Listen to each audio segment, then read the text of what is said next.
Welcome to Rock Solid Productions, where in this video we are going to unbox and test out a new accessory from Brook Gaming that, if you are a fan of the original Smash Brothers and you have a Nintendo Switch, may change the way that you play Smash Brothers on the Switch. Stay tuned. Hey everyone, Gary here with Rock Solid Productions. Now, if this is your first time here to the channel, I just want to take a second to say thank you for stopping by and checking out what we have going on here with the channel. If you like what you see here, I invite you to check out some of the other videos that we have here on the channel, including a whole Switch and Switch Lite playlist. And if you really like what you see here, do me a huge favor.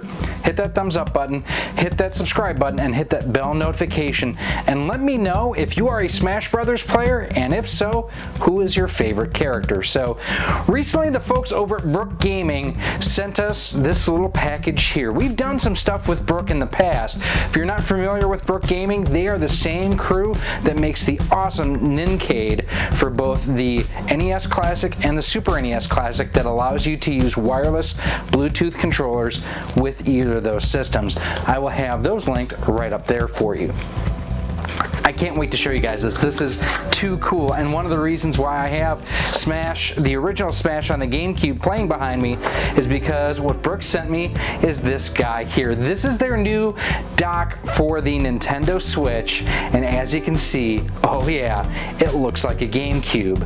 But unlike any other Nintendo Switch dock out there, it has some very unique qualities and features to it, including these dedicated GameCube ports built right into the front of it. We're going to throw this on the bench and show you in more detail in just a moment, but we are going to check it out both on the original Switch and the Switch Lite.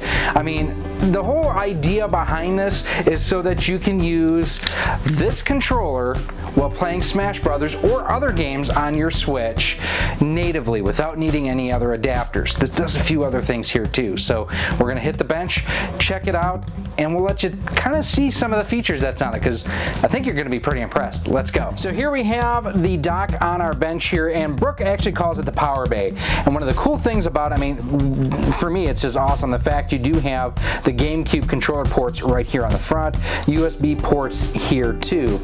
On the back of it, you have a single HDMI output, and you have your input for power. Now, Brook does not include a power supply with this. Unlike other docks that are out there, they do recommend that you use the original OEM Nintendo one. Now, looking at the top of the dock itself, you can see we have two buttons. This is a turbo button, and that is a function button. Now, the turbo button will allow you to program turbo or turbo fire or repeat functionality into a button. The function button here, you use this to pair your Bluetooth headphones, and it's got this nice little dust cover to protect your port for when you are not using your Switch on it. The nice thing, as you can see, it does not have the molded in nubs like the original Switch docks did, so you can use this with the Switch Lite or the original Switch, at least to charge. We'll check and see if it actually works to play in a minute. One of the things that I did find, I have done some playing around and testing with this, so I'm going to take my Switch and I'm going to pop it on here, turn it on, and if you notice, the power LED just came on, so it can get power from your original Switch, or from the Switch itself. Now, I do have a purple Switch controller here. We're going to slide this back just a little bit, plug our GameCube controller in. I apologize if I said Switch controller just a minute ago. And here you can see no power supply connected. The power supply is disconnected. If you look back at the Switch itself, which will pan up here, I am able to go through and navigate through the menu and everything without power supplied to the system, which is pretty stinking neat. So we're going to go into Smash Brothers, and we'll go into Smash. And I am a terrible Smash Brothers player, I will admit that. We'll use Yoshi's Island, and I'll just take Mario. So as you can see, button presses and everything are working as they should be. And again, as I mentioned, I am terrible at this game. Oh, and I died. Okay, so works great with the start button acts as the home button, so that's kind of cool. I hadn't tested that out before. So that's how it works with the Switch. At this point, I am actually going to connect the power supply to it, and I want to see if it works with the Switch Lite. Because even with like this dock here, which I've shown on the past, has your USB-C in for power, but it has no other auxiliary inputs to be able to, you know, have a USB controller go in. Can I wake it up from the controller itself? I cannot, so I still have to hit the power button. And A to continue. Turn up my brightness here. And everything is scrolling through here just fine. I'm gonna grab my Wavebird controller and we're gonna check that. So here we have our Wavebird, we'll set there, and our Wavebird receiver. We're gonna plug this guy in here. Good positive snap. Everything's working here as well. That's awesome. And we'll go in here and just fire up some Donkey Kong. So one thing that of note, I actually have to hit the start button on here. That's an interesting challenge. So let's see what happens now, if I can control it or not. Yep, okay.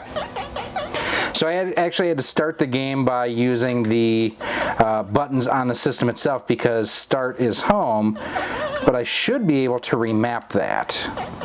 So this works pretty slick. Let's see if we can get Pauline. There we go.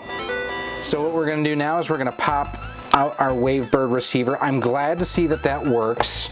And there is one last controller I want to test out. So Hori produced this GameCube controller years and years ago, which, I mean, if you look at it, it looks like a Super NES controller. It's designed to work with the GameCube when you are basically playing the Game Boy player. And as you can see, it's repositioned the Z button. It has regular LNR triggers up top, select, start, pause. I'm wondering if I can use select as start. So let's go in here, and I do want to check here now while it is loading. Start, pause, does still take me back there. And in this I could just use the A button to get in there, which is kind of neat. We'll go to Vanilla Dome. Yeah, I definitely don't like the mapping of these buttons right now. Like, I would want A to be that jump instead of that jump. But it does work. Select does not do anything. We'll go back to the home. But the Hori controller does work. Let's test out and let's capture some footage too now with our regular Switch. Initial setup, pretty easy. One thing I will say is from time to time, you may have issues getting it to pair with a set of headphones. I have run into that. I've also found out that it's a little picky when it comes to the capture cards used. I normally use my EasyCap 284. Didn't like it. It kept flashing on and off, did not pass the signal through as it should. That being said, I am using my Elgato here to capture the footage, which you can see on screen looks pretty good. I did also have an issue with my M cable. It would not allow the video to play through the M cable. So again, something just to be aware of. So since it is designed for Super Smash Ultimate, let's dive into some Super Smash Ultimate. Now we played a little bit on the bench. Whoa. Let's go home here, change grip order. Now that's interesting, if you go in here, change grip order, look at that, it says USB. I hadn't realized that before, so something pretty interesting. There we go, that's all that was. I think the picture looks good. Oh, come on, Mario! No, I died. All right, we got the sword now. We'll see if we can cut him up. Eliminated him. Let's see if we won. Sudden death. Got him. Okay, so it does work well for Super Smash Brothers. That's great to see. But now, okay, and I am using my purple GameCube controller. I guess I should have shown you that before, that I was using that controller. Oh, I guess I did with the USB screen and everything. But now what we're going to do, I'm actually going to fire up my Pro controller because, yeah, it's great if it can use the GameCube controllers, you know, which is something that, you know, it's a really neat feature. But how does it work with regular controllers? So we're going to do LNR on our Pro controller here. We're matched up. And we're going to change games too. Let's play some Street Fighter. Now, one thing I have noticed while playing this is a little bit of lag. In fact, I've been able to turn off game mode on my television I'm playing in this room with and not have it negatively affect what's going on, which is kind of telling. And it could be one of the issues where the M cable didn't like it and my EasyCap 284 had issues too, but my Elgato can work around that. We'll do some Super Street Fighters 3. I don't know that I've ever played this version of it. I'll still play as Ryu because that's what we do here.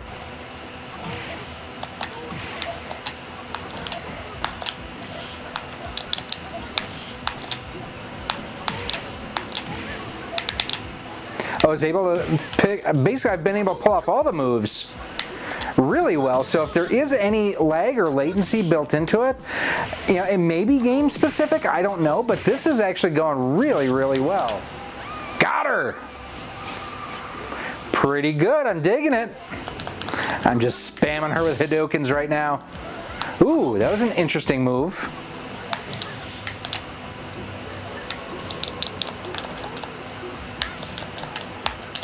Oh, she blocked my Dragon Upper Punch. But we swept the leg, Johnny. We swept the leg. We'll go to some Horizon Chase Turbo. If you like Outrun, if you like Rad Racer, you will love Horizon Chase Turbo. This is an awesome driving game. Actually, we're going to change it up here for a second. We are going to go back. We'll use the Gamecube controller. How's that sound? Purple Gamecube controller. There we go. Press A. We'll go to Chile. The one thing I have to say that few other controllers have ever done as well is just the overall fit, feel, and layout of this controller. The balance, the curve of the grips, so good. So the R trigger does work as gas. Hey, I am capable of pulling off clean passes. Unlike Brian Morgan, who is just a total hack.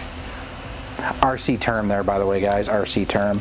So a hack is a guy that you are racing against and you always pucker up when you drive near him because you know he's going to crash you out, or she.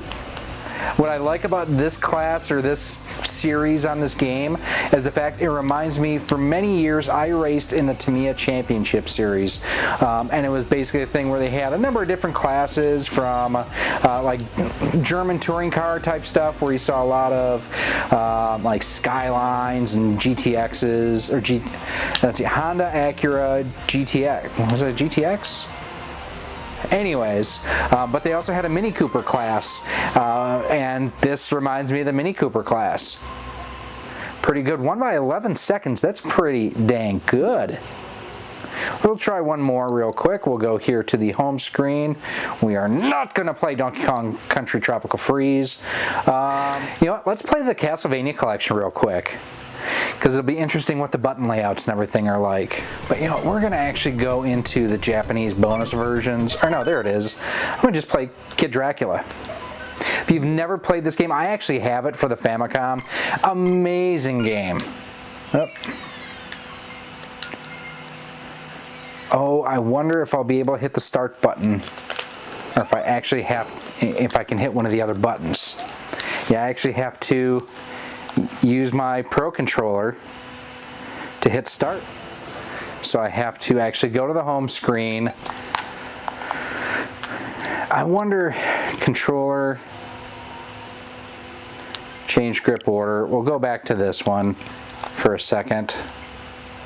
I know with firmware version 10 you can remap. I don't think I've downloaded the new firmware yet. There we go. So now I'm going to take this, I'm going to do a new game. Pause, home screen, go here, change grip order. Alright, so the analog stick works just fine. I'm so glad that they brought this over to the States, at least in this collection. Whoa.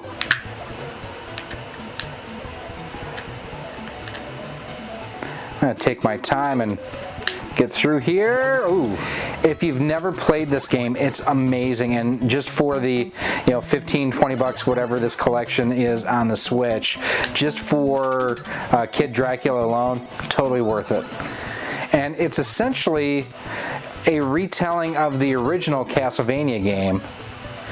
Note I said Castlevania, not Castlemania. There we go, got our life back up and everything. So I mean, this should look very familiar to anyone who has played the original Castlevania from the very first level.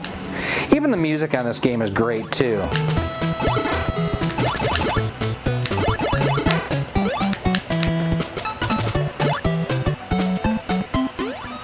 So yeah, this works really, really well. Let's wrap it up. So there you have our look at the Brook Gaming Power Bay, and man, this thing is awesome. This is probably my favorite dock out there. I love the looks, I like the styling, I really appreciate the functionality that has been built into this. If you are a fan of the GameCube controller and are a competitive Smash Brothers player on the Switch, this is something you really need to look at. I also appreciate the fact that it has the built-in turbo functionality along with that Bluetooth functionality too. It works great. Now, I did have some issues when I swapped the system in and out with Bluetooth not always wanting to connect automatically and having to repair it. That is one issue, and as you can see here, there is no power supply connected to my Switch at all, and the LED is still on in front. So that tells me that it is drawing power from my Switch, which I wish I had that option to turn that off. That will drain your battery down faster, but realistically you can use all the features for the GameCube controllers, for the Bluetooth earbuds, and for the turbo functionality without any power separate from what you get from the Switch. I do also love the fact it works with the Switch Lite. I mean, the fact that I can use the GameCube controllers on the Switch Lite in this, or USB controllers too, that's actually really, really cool. Like the Retrobit controllers work great. The 2.4 gigahertz ones work great on this. A little bit over $50, so on the high end of the docks that are out there, that, you know, a lot of docks you'll find between about $25 and $40. This is about $15 above that, but I think the added functionality built into it really kind of justifies that additional cost. For me, not a huge Smash Brothers player, but being able to use my Bluetooth earbuds, oh, that's awesome. I really, really like that.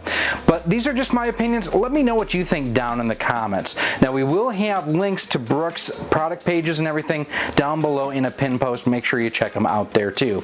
Now, if you do have any other questions about this, anything about the Switch, retro gaming, or gaming in general, as always, feel free to email me at rocksolidmail@gmail.com.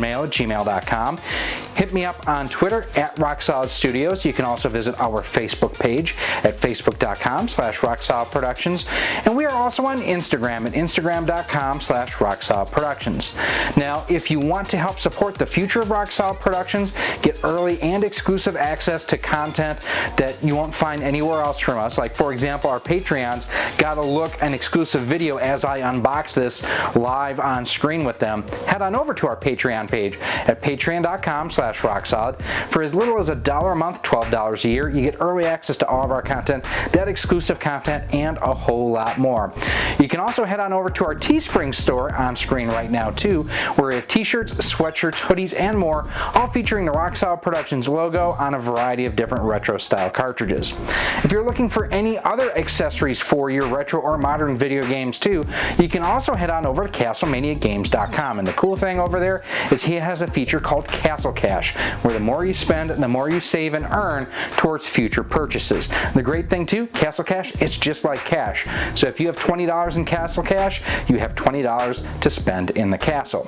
You can also use promo code ROCKSOLID10 to save 10% off of most everything on the website too. You want to make sure that you sign up for his email. He doesn't spam you, but he's got good deals and discounts in there as well. And check out his weekly specials every week as well. He's got some great stuff in there, and it changes, well, week by week. And like I mentioned at the beginning of this video, if you like what you see here, if you want to see more, do me a favor, hit that thumbs up button, hit that subscribe button and that bell notification, and let me know again down in the comments if you are a fan of the Smash Brothers series. Who's your player? Let me know. I am Gary, this has been Rock Solid Productions, and our look at the uber cool Brook adapter and dock for the Nintendo Switch and the Switch Lite. Thank you for watching. I hope to see you soon.